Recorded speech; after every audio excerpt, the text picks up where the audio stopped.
Alright, what's up everyone, to another video of Full Speed Impulse, and today we're back with the old pickup truck. Last video on the truck, I promise.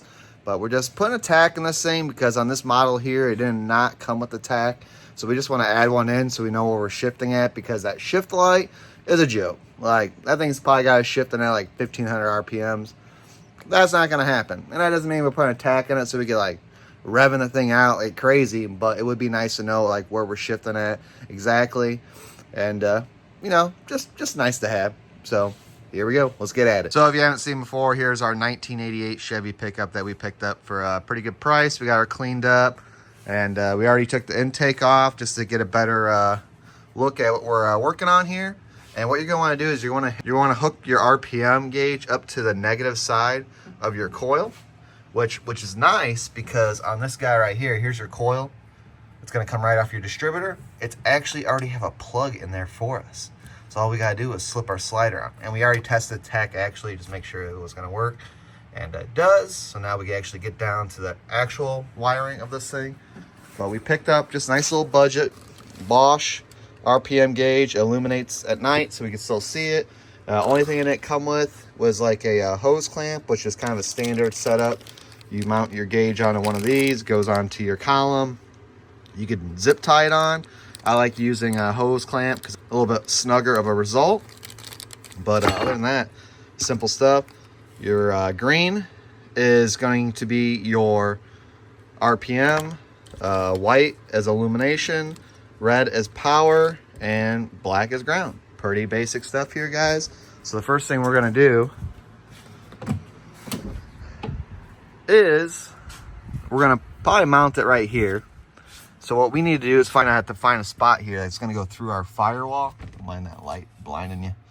But there's got to be something up in here. If not, we might have to drill a small hole, but we're going to get at it.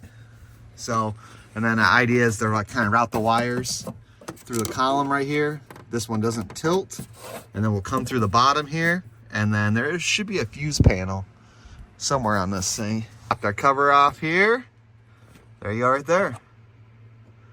Power. That's what we want.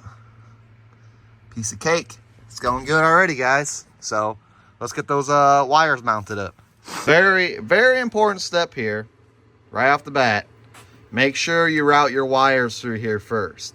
Don't go hooking the tack up, and then don't be going to hook the tack up first and then realizing that you forgot to do this. And it looks like I see some threads here. It looks like there's I wonder if that's what screws. Oh, okay. So that's probably what tightens it on the back of this plate. Okay. Okay, we're figuring it out. All right, guys, we got things going along here pretty well. We got our wire hooked back up. We haven't zip tied anything. We drilled a hole through the firewall. They actually give you a grommet that goes through the firewall, which is going to use a 5/16 drill bit to open that up. Make sure when you guys are drilling through the firewall that you don't nick something on the other side. All right, so that's obviously our negative to the coil right there for our tack, for our RPM. Right here, you can see we actually already got our ground set up here. Make sure you got a good clean ground because that could cause a bunch of issues for you. Right here is how we have our power wire set up. This did not come with a fuse to inlay in the line, so you could definitely do that if you want to. Yeah, I'd probably even recommend it. Probably not a bad idea, but it'd be all right. And we actually went off the ignition one here too, so this is actually only powered when the switch is on. So let's just say something started going funky, we could shut the key off and it would kill the power to it. So that is good.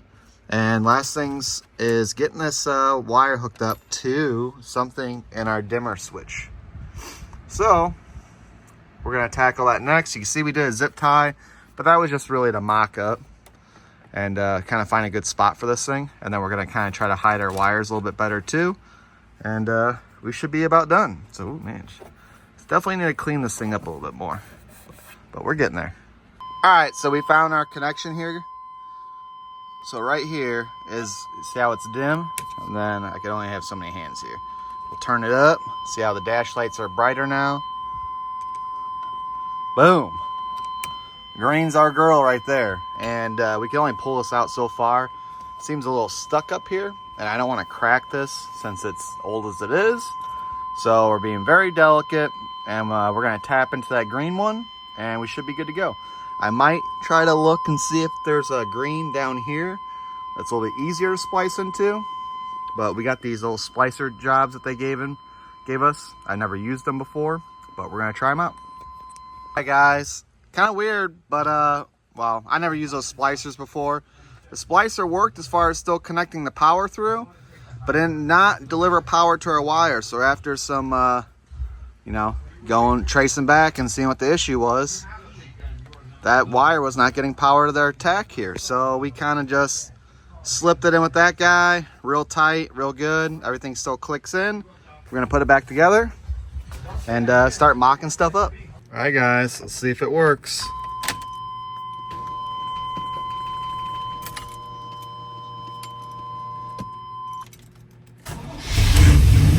Woo! Yeah, buddy.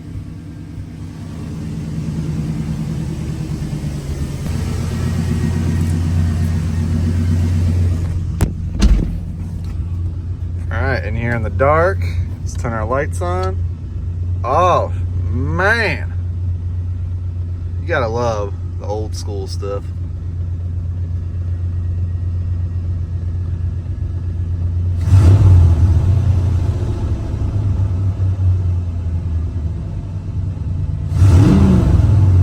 Sweet.